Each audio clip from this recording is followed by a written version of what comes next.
V našom živote okrem drepu a potlačenia sa vyskytuje ešte ďalší pohyb a to je potiahnutie. Zhyb radíme práve sem. Je vynikajúcim prostriedkom na rozvoj sily hornej časti tela. Ďalším cvikom je zhyb na hrazde. Najprv si ukážeme zjednodušenú verziu a to je príťah na tyči. Prvý bude pod hmatom, jednoduchší a druhý bude nad hmatom.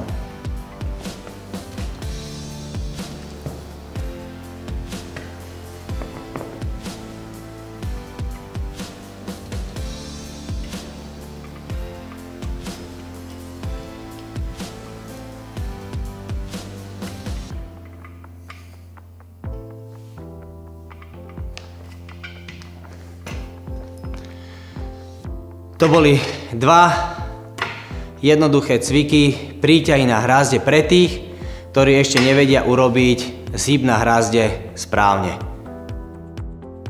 Teraz si ukážeme správny zhyb na hrazde. Dôležité na tom všetkom je to, aby ste počas zhybu nevyťahovali ramená a držali telo v krásnej vertikále, to znamená spriamené, nehýbalo sa vám ani dopredu, ani dozadu.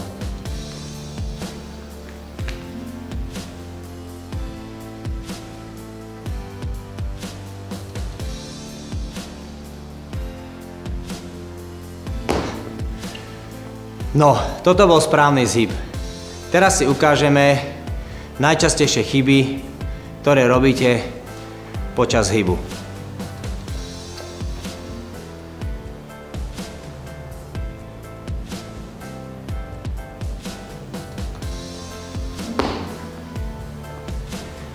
A toto bol nesprávny zhyb.